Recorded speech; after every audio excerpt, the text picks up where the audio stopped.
Ang gulo ng ating gobyerno ngayon mga buddy, sa totoo lang. Ito lang gusto ko lang ano yung aking opinion dito. Kasi nung isang araw, pinapatawag yung mga vloggers, no, na kung saan ay pinapupunta doon sa House of Representatives para sagutin yung mga aligasyon na sinasabi ng mga kongresista na involved dito sa sa nagpapatawag nga sa kanila. So ang ginawa, hindi naman umattend yung mga yung mga vlogger na to. At sa halip ay pumunta doon sa sa Korte Suprema. So ito ay ayon sa ating mga na babasa sa social media. And doon nagkaroon sila ng pagtitipon at parang ang gusto nilang mangyari ay dapat patas yung laban eh. Kasi kung pupunta sila at haharap sila sa mga kongresista na ito, sigurado lalamunin sila ng buo mga buddy.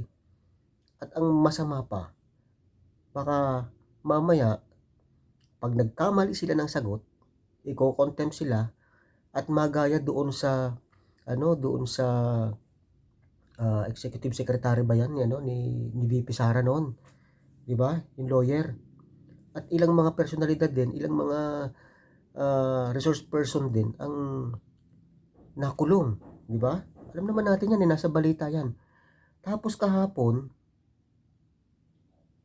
215 na kongresista ang pumirma para sa impeachment ni VP Sara.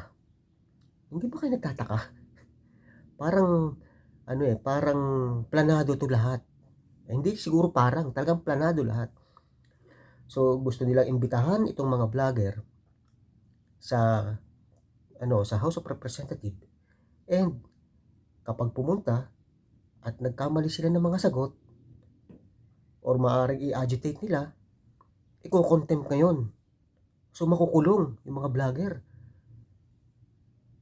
So magagawa nila yung kanilang yung kanilang plano na kapag dumating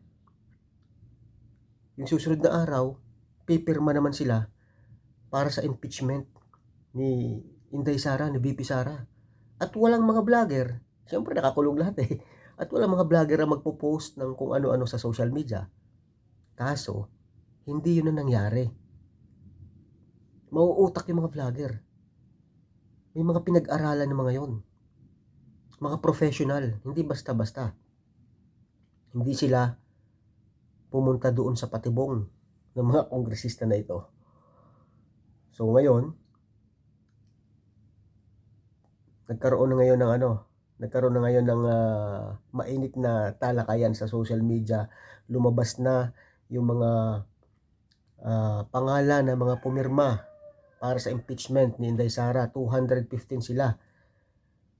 At ito ay makikita na sa mga post, sa mga Facebook page ng mga vlogger na dapat ay iimbitahan nila sa House of Representatives. Di ba? So ano mangyayari ngayon mga buddy, sobrang gulo talaga ng ating gobyerno ngayon sa totoo lang. Ngayon ko lang naranasan na ganito. Away-away sila. Vice Presidente, Presidente hindi magkasundo. Mga kongresista na uhaw sa kapangyarihan. Hindi natin alam kung ano mangyayari. Pero para sa akin na sarili kong opinion to, pwede nyo akong i-bash kung gusto niyo. Itong mga kongresista na to, na mga pumirma, sana maging maganda ang karir nyo, ang mga political career nyo. Kasi may mga nakikita ako doon na mga kongresista na pumirma, kinuha pang ninang sa kasal si VP Sara, kinuha pang ninang sa kanyang anak si VP Sara. Ang dami mga nagpapapicture noon sa kanya. Pero ano nangyari? Bumaligtad lahat. Bakit? Aba,